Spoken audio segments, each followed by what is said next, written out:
आपका प्रातः क्लास है।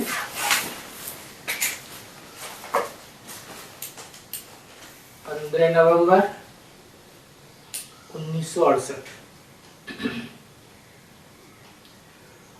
ओम शांति। वेद का बाप बैठ करके बच्चों को समझाते हैं।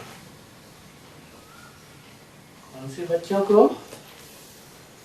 जो आत्मिक स्थिति में टिकने वाले बच्चे हैं, ज्योति बिंदु की स्थिति में, उनको समझाते हैं।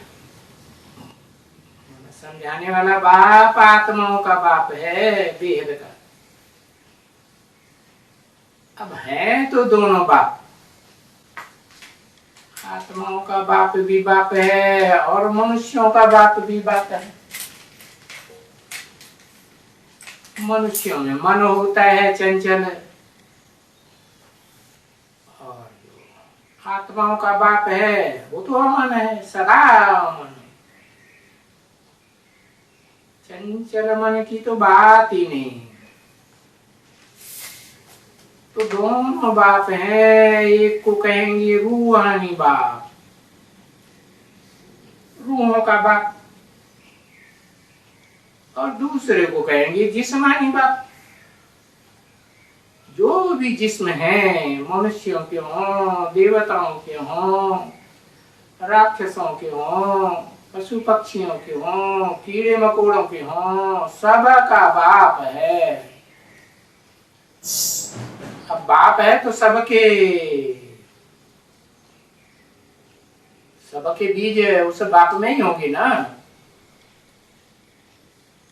तो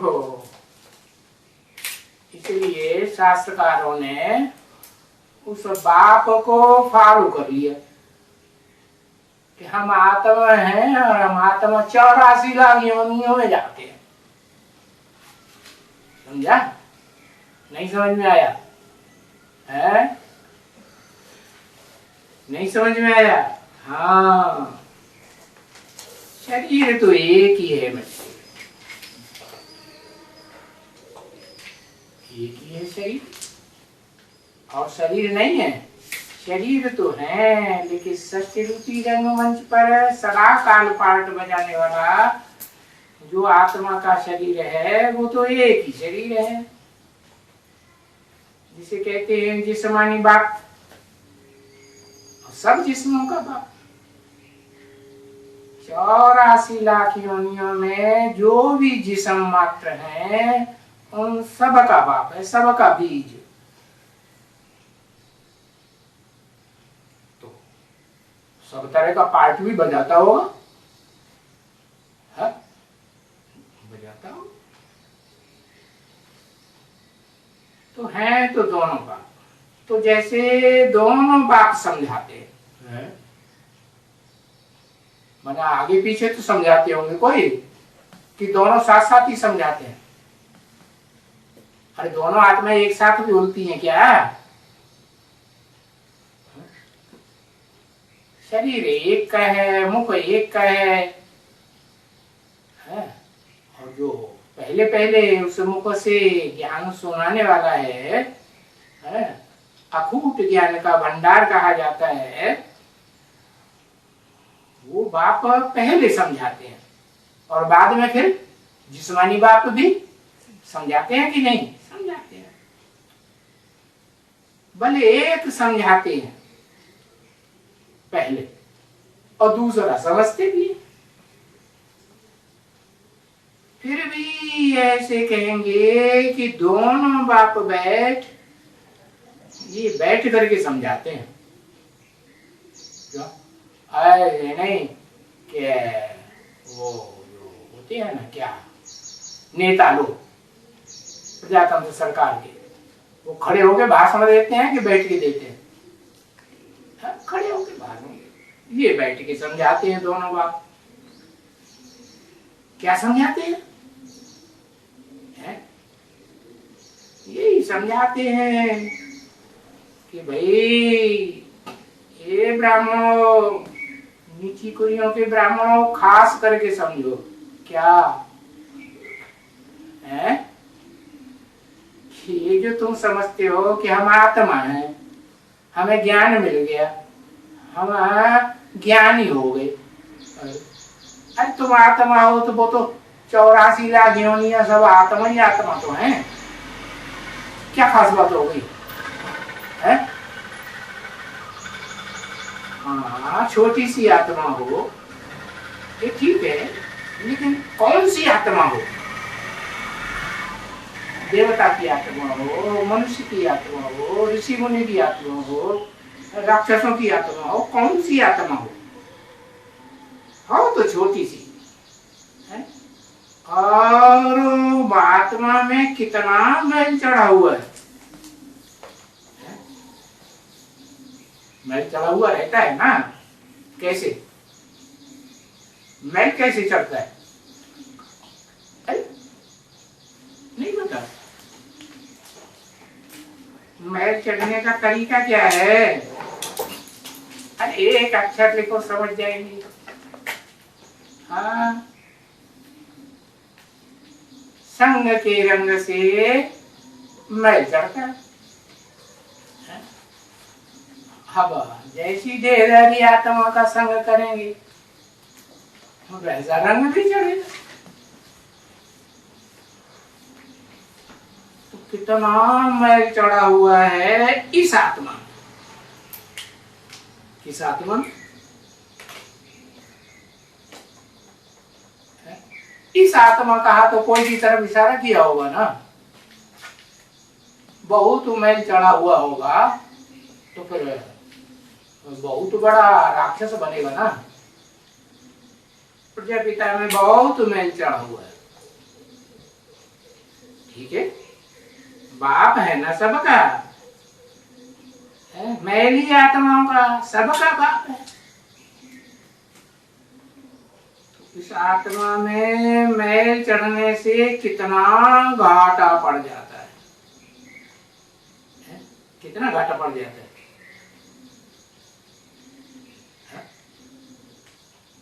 कहा विश्व का मालिक है, स्वर्ग का मालिक है, वैकुंठ का मालिक है, दुनिया का मालिक है, और फिर क्या हो जाता है? एकदम रौरव क्या नरक का मालिक बन जाता है। तो वो घाटा कोई आत्मा में दिखाई नहीं पड़ता है? दिखाई पड़ता है? दिखाई नहीं पड़ता, आत्मा ही नहीं दिखाई पड़ती है तो घाटा कैसे दिखाई पड़ेगा? हाँ, जब शरीर के साथ आत्मा है तब वो शरीर से जब पार्ट बजाती है ना, चलन, हर एक आत्मा की चलन होती है ना पार्टधारी की, तो वो घाटा और फायदा देखने में आता है। तो बच्चे जानते हैं और ये दुनिया में सभी कहते हैं, आज नहीं कहते हैं नास्तिक लोग कि हम आत्मा है, तो कल कहेंगे कि नहीं? सभी कहते हैं कि हम आत्मा है, प्योर बनेगी, क्योंकि ज्ञान तो सबको है, सबको मिलेगा कि नहीं? ज्ञान सबको मिलेगा। जब ज्ञान मिलेगा तो सब कहेंगे हम प्योर बनेंगे। और जब प्योर बनेंगी तब क्या होगा? शरीर भी तो पवित्र मिलेगा ना, है कि मूत पलीति मिलेगा पहले जन्म में? मूत पलीति जन्म तो पहले जन्म में किसी को मिलने वाला नहीं। नारायण जैसा शरीर मिलेगा, मिलेगा ना, हूबहू जैसे चाहते हैं ऐसे मिलेगा। अब एम ऑब्जेक्ट भी ऐसी ही है, जैसी एम ऑब्जेक्ट होगी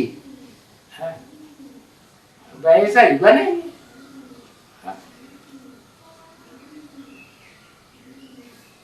तो आत्मा में कितना मैल चढ़ा हुआ है,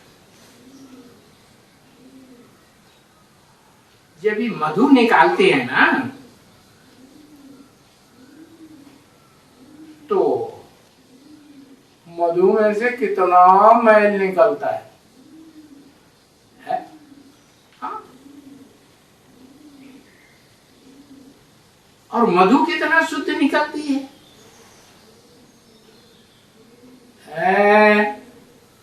जब छान लेते हैं, तो उसको फिल्टर करते हैं ना, तो कितना मैल निकलता है और कितनी शुद्ध शहद निकलती है। तो ये जो आत्मा है, तो ये बिल्कुल ही मैली हो जाती है।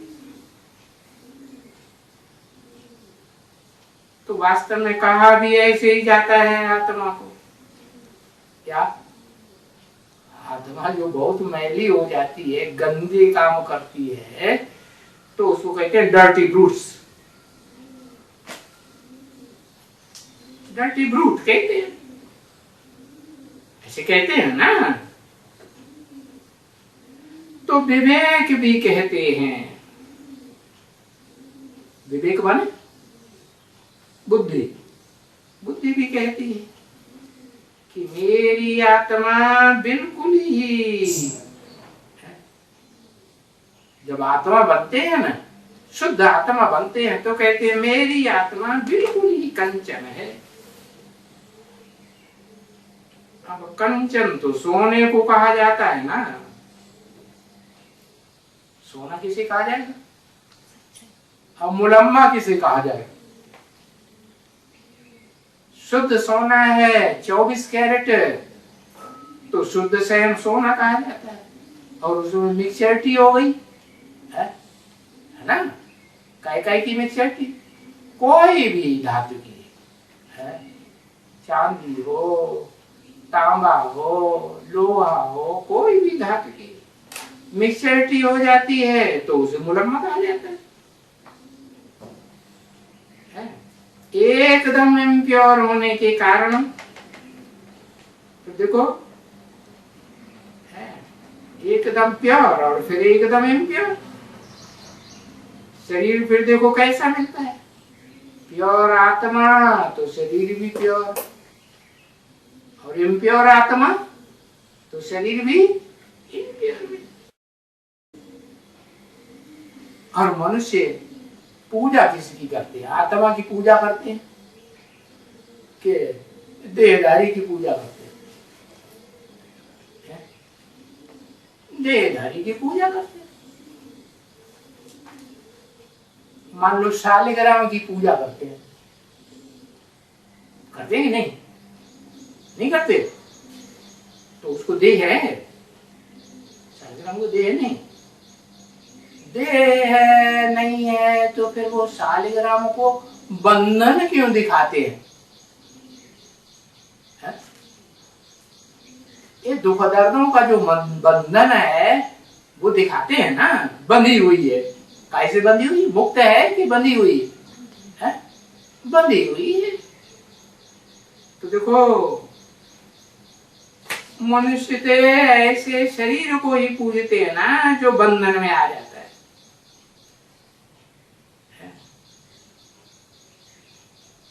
और वो पावन बनता है शरीर से भी, आत्मा से भी। तो फिर कहा जाता है कि सबसे पवित्र शरीरधारी और आत्मा, सबसे सृष्टि रूपी रंगमंच पर पार्ट बजाने वाली लक्ष्मी नारायण की आत्मा है। परंतु पूजा करने वाले पुजारी आत्मा को देखते हैं क्या? कि शरीर को देखते हैं, लक्ष्मी नारायण का शरीर देख।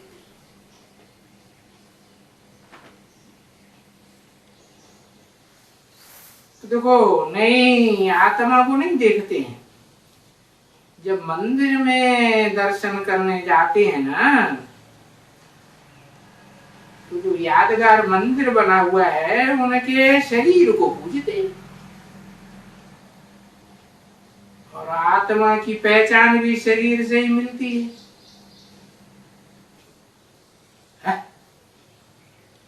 बिना शरीर के पहचान मिलेगी आत्मा की? आत्मा सब बिंदी बिंदी बिंदी बिंदी, छोटी बड़ी भी नहीं कि ये बिंदी छोटी ये बिंदी बड़ी, ऐसे होता है क्या?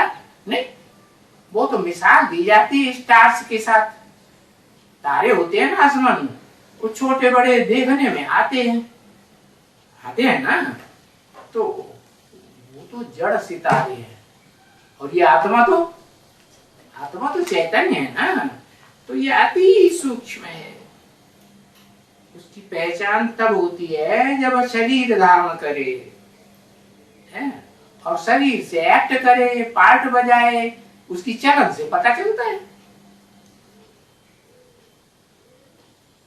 बाकी ज्ञान भी नहीं हो, है, जिस आत्मा में ज्ञान भी नहीं हो, आत्मा का ख्याल भी नहीं रहता है, तो उसको आत्मा अभिमानी नहीं कहेंगे, उसको कहा जाएगा देह अभिमानी आत्मा।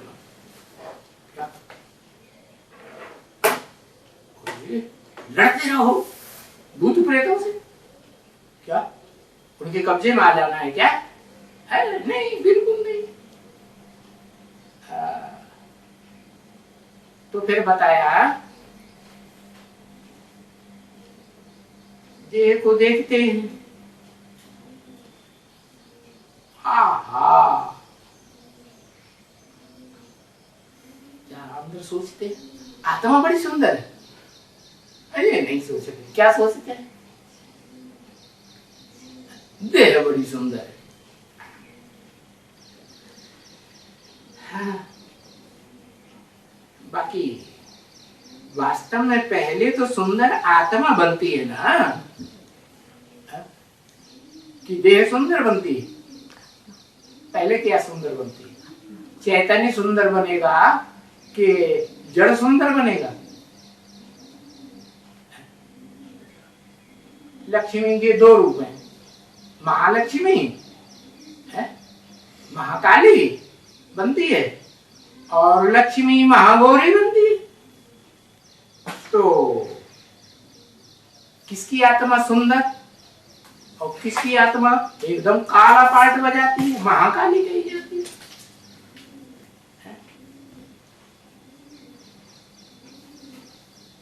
हाँ, लक्ष्मी और महालक्ष्मी। जब महाशब्द लगाया जाता है तो जो नीचे काम करता है उसके साथ महाशब्द लगा, जैसे महाब्राह्मण भिखमंगा होता है या दाता होता है? भीख मांगने वाला है। और भीख भी कैसी? जो मर जाते हैं ना, मुर्दे बन जाते हैं ना, है? उनका यूज किया हुआ सामान, कपड़े लत्ते, है, बेड वगैरह वो लेते। अरे दान भी ले तो अच्छा है, सो भी नहीं, ज्ञान का दान ले। गीता में कहा ना, ज्ञान सदृशम पवित्रम ही विद्यते। लड़ो लड़ो लड़ो। अभी क्लास करते समय किससे लड़ना है? नींद से। हाँ, नींद से। तो बताया आत्मा बड़ी सुंदर बनती है ना, तभी उनको ये चोला मिलता है सुंदर। हाँ, तो तुम बच्चे भी ये बनना चाहते हो क्या? ये कह के किसकी तरफ इशारा किया है? लक्ष्मी नारायण की तरफ इशारा किया। बाबा के पीछे लक्ष्मी नारायण का चित्र होता था, ब्रह्मा बाबा के पीछे। तो शिव बाबा ने बोला तुम बच्चे भी ये चाहते हो ना? ब्रह्मा बाबा भी कहते हैं मैं ये लक्ष्मी नारायण बनूंगा, लेकिन उनकी बुद्धि में तो ये है नहीं कि ये लक्ष्मी नारायण और वो सतयुग के लक्ष्मी नारायण और ये बैकुंठ के लक्ष्मी नारायण में क्या अंतर है? कुछ अंतर है कि नहीं? क्या है? हाँ, एक है कर्मातीत, दूसरा कर्मातीत नहीं बनता है। ऐसे ही 16 कला संपूर्ण बन जाता है। कलातीत, तो एक नारायण है कलातीत, कलाओं से बनता ही नहीं, नर से नारायण बनने वाला। और दूसरा जो ब्रह्मा बाबा बनते हैं उनकी बुद्धि में कौन सा नारायण? 16 कला संपूर्ण नारायण बनूंगा सतयुग।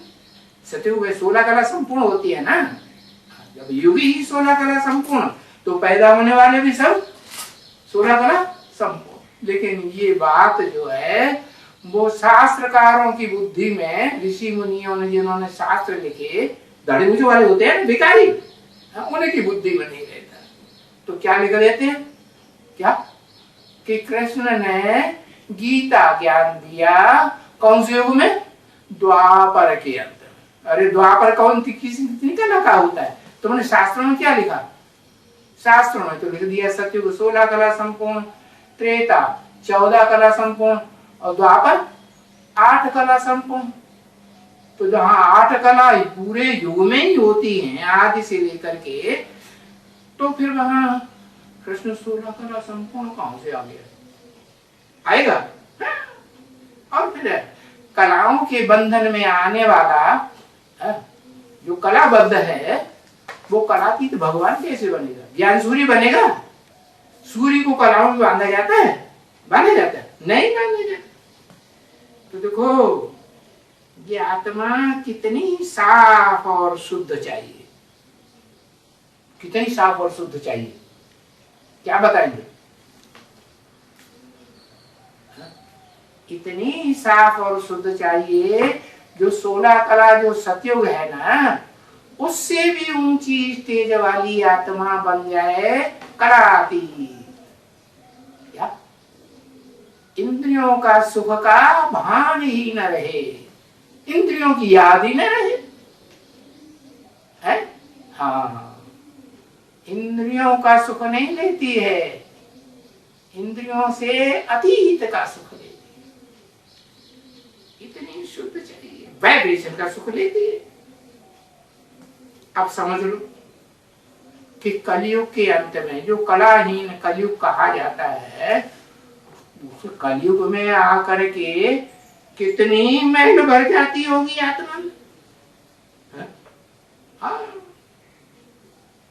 इस आत्मा को ही जब इसमें बहुत मैल भर जाती है तो इसको तमो प्रधान काला कहा जाता है। देखो सीढ़ी के चित्र में देखो, जो सतयुग है वो कौन से रंग का दिखाया, और कलयुग कौन से रंग का दिखाया? काले रंग का कलयुग दिखाया। और झाड़ के चित्र में भी देखो कलयुग कैसे रंग का है, देख लो। हाँ, काले रंग का है। हाँ, तो बताया आत्मा जैसा युग है वैसी काली बन जाती है। प्रधान कहेंगे, एकदम तमो प्रधान, फुल कचरा। क्या काय का कचरा? अरे फुल कचरा तो किस बात का कचरा है? हाँ, व्यभिचार का कचरा, विकारों का कचरा। विकार होते हैं ना, भी माने विपरीत कार्य, माना कार्य।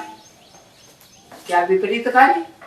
भगवान ने जो रास्ता बताया उस रास्ते को फॉलो नहीं करते, एकदम विपरीत चलन चलते हैं, मन मत पर है, मनुष्यों की मत पर है। जो विकारी मनुष्य होते हैं ना, विकारी गुरु लोग, देहधारी धर्म गुरु, इब्राहिम बुद्ध क्राइस्ट वगैरह सब क्या है? देहधारी है ना, उनकी मत पर चल पड़ते। तो देखो फिर मन मत पर चलने से, मनुष्यों की मत पर चलने से आत्मा में किचड़ा भर जाता है। ये जो चंद्रमा है, चंद्रवंशी है, उसके बच्चे है कि नहीं? तो शास्त्रों में क्या लिखा? चंद्रमा ने क्या किया? शादियां तो करके बैठ गए। कितनी? 27 शादियां करके बैठ गए। और फिर प्यार किसको किया? एक के पीछे पड़ गए हाथ धो करके, और बाकी 26 को घास नहीं डाल दे, तो इसे क्या कहेंगे? बेचारी दुखी होंगी या सुखी होंगी है? और दुख देंगे तो अंजाम क्या होगा?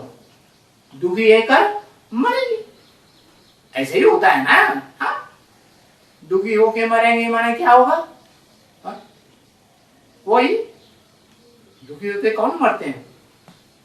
जैसे एक्सीडेंट हो जाता है, हाँ? हार्ट फेल हो जाता है तो बुरी बीमारी लग जाती है, खट से मर जाते हैं, है ना, शरीर छोड़ देते हैं।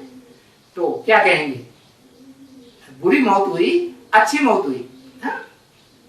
तो देखो, ऐसे तो कहा जाता है एक जन्म के लिए अच्छी मौत जो है, क्या हार्ट फेल हुआ और एकदम से भी छोड़ दिया। तो हार्ट फेल होता भी है तो भी शुद्ध संकल्पों में थोड़ी ही आत्मा रमण करती है। क्या क्या करेगी? कोई न कोई देहधारी की याद में रहेगी या नहीं रहेगी? तो आत्मा में उस आत्मा का फुल किचड़ा भर जाता है। एक तो देह अभिमान का कचड़ा, सबसे मुख्य विकार कौन सा? 5 विकार तो मुख्य हैं, काम क्रोध लोभ मोह अहंकार है कि भाई मैं बहुत बड़ा हूं, लेकिन उसमें भी देह का अहंकार तो बहुत ही भयंकर है। दूसरा फिर है काम का, काम विकार का, क्रोध विकार का, है ना?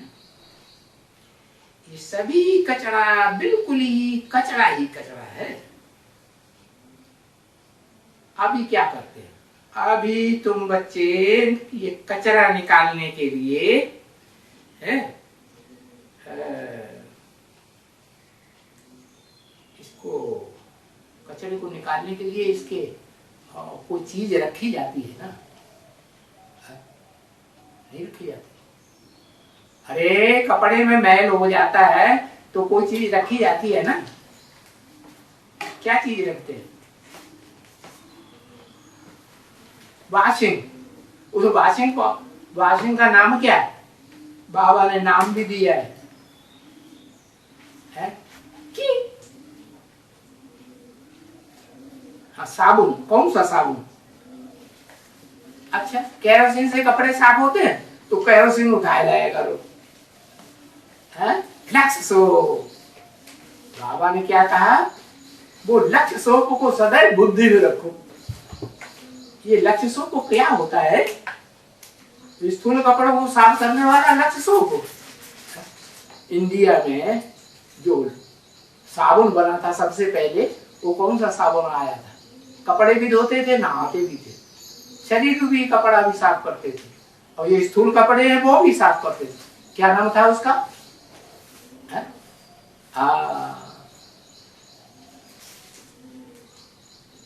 मुल्तानी मिट्टी की बात नहीं, सोप की बात है। Sunlight soap. सन कौन? स्थूल सन। सन माना सूर्य। स्थूल सन की बात है नहीं, ज्ञान सूर्य है। ज्ञान सूर्य सनलाइट। और फिर वो आते हैं स्वयं सूर्य, तो ज्ञान सागर में सारा क्या करते हैं? समाये जाते हैं कि नहीं? मुकर्रर रूप से समाये जाते हैं, समाये जाते। तो बताया कचरा निकालने के लिए क्या चीज समाई जाती है, उसमें रखी जाती है। वो ही पहले बताया, उसे सर्फ नाम दे दो। सनलाइट सोप से सर्फ भी बनता था। कोई भी सोप हो उसको चाकू से घिस दो ऐसे ऐसे करके, तो क्या निकलेगा? सर्फ बन जाएगा कि नहीं? हाँ? तो इसमें से कचरा निकालने के लिए ठहरने के लिए कोई चीज रखी जाती है ना कोई चीज। चलो वॉशिंग मशीन ही है, तो क्या ऐसे ही वॉशिंग कर देगी कपड़ों की? कोई चीज डाली जाती है कि नहीं? नहीं डाली जाती। हाँ, वॉशिंग पाउडर डालते हैं ना। हाँ, डालते हैं। तो इनमें से कचरा निकल जाए, वो चीज रखी जाए तो निकल जाए। तो बाबा ने तो फर्स्ट क्लास चीज बताई है। जैसे दुनिया में लक्स सोप सबसे अच्छा माना जाता है, भारत में तो बहुत अच्छा मानते हैं। लक्स सोप मानते हैं कि नहीं? कॉस्टली होता होगा। हाँ, सबको मिलता है क्या? हाँ, जो ज्ञान धन के साहूकार होंगे वो किसको पकड़ेंगे? लक्स सोप को पकड़ेंगे ना। लक्स सोप क्या हुआ? हाँ, लक्ष्य लक्ष्मी नारायण। हाँ, नारायण को भी मलेंगे, लक्ष्मी को भी मलेंगे, दोनों को मलेंगे। है, नारायण को मलेंगे, लक्ष्मी को नहीं मलना शुरू कर देना। वो वरदान की जगह क्या मिल जाएगा? अभिशाप मिल जाएगा क्या? लक्ष्मी की तरफ चिपकती है जिनकी बुद्धि, तो फिर क्या बन जाते हैं वो? राक्षस पार्वती की तरफ झुकते थे कि नहीं? तो क्या पार्वती क्या कर देती थी? उनकी मार पिटाई करती थी कि नहीं? मार पिटाई कर देती। तो बताया, जब कोई चीज रखी जाती है, जैसे लक्ष्य सोप, चाहे लक्ष्य सर्फ हो और चाहे लक्ष्य का बना हुआ साबुन हो, तो वो डाली जाएगी तो कचरा साफ होगा। ऐसे ये जो मधु है ना, वो भी रखी जाती है, तो इसमें जो भी कचरा है वो निकल करके ऊपर आ जाता है, बाकी शुद्ध शुद्ध शहद नीचे रह जाती है। क्या शुद्ध शहद की पहचान क्या है? पानी है ना, पानी में कुछ न कुछ मिट्टी इट्टी कचरा तब तो जरूर होता है। होता नहीं होता? कुछ न कुछ मिट्टी भी होगी, तो कुछ न कुछ तो होगी जरूर। ऐसे तो नहीं कि मानसरोवर का जल हो जाएगा, हो जाएगा नहीं। तो जो उसमें शहद डालेंगे तो कहाँ जाएगी? नीचे बैठेगा कि नहीं? हाँ, तो बाकी शुद्ध शहद रह जाता है? और कलर बदल जाता है। अगर तो कचरा होगा ना, शहद में कचरा होगा तो पानी का कलर बदल जाएगा ना, बदल जाएगा, एकदम बदल जाता है। समझा ना? तो ऐसे तुम अच्छी तरह से विचार करेगा हर एक अपनी आत्मा में, है? अपनी आत्मा में विचार करेगा, मनोबुद्धि में, तो देखेंगे कि अच्छी तरह से मालूम होता है कि भाई वो बहुत कचरा भरा हुआ है? और विकारों का कचरा भरा हुआ है। कामी, क्रोधी, लोभी, मोही, अहंकारी बन गए हैं। कौन? पांचों देवता है, पृथ्वी, जल, वायु, अग्नि, आकाश देवता है ना। जड़ के साथ उनकी तुलना की जाती है तो देवता देवात्मा है ना। तो चैतन्य आत्मा परिवर्तन करती है, जड़ परिवर्तन करता है क्या? नहीं। तो अरे भाई लड़ो लड़ो क्या? हाँ, तो परवश है आत्मा। किसके बस? रावण के बस। रावण के जो बाई ओर के विकार है ना, 10 शीश, कामी, क्रोधी, लोभी, मोही, अहंकारी है, वो 10 शीश वाला रावण उसके वशीभूत हो जाते, इसलिए एकदम बहुत कचरा हो जाता है। वो तो है, लेकिन नहीं, क्या लाई है? जौ लाई, क्या लाई? जौ लाई। जुलाई माना है? जुलाई ना जुलाई। कौन सा अनाज होता है जो बहुत ठंडा दिमाग रखता है? जौ विकारों को नहीं आने देगा? जौ, बारले। हाँ, अब क्या करेंगे? बारले की रोटी खाएंगे। बाली रोटी। हाँ, बाली रोटी हम बनाते हैं। बहुत ठंडा दिमाग हो जाएगा तो वो ब्रह्मा बाबा बन जाएंगे, हिमालय पहाड़। उसमें बेसन भी डालना है। हाँ, चना भी डालना है थोड़ा थोड़ा सा। अभी तो गंदुम खाने का युग चल रहा है ना। क्या बुद्धि गंदुम खाना छोड़ देती है क्या? एकदम बुढ़ा हो जाएगा तो भी नहीं छोड़ती। क्या कहा बाबा? 70 साल के 80 साल के बुढ़े हो जाते हैं तो भी।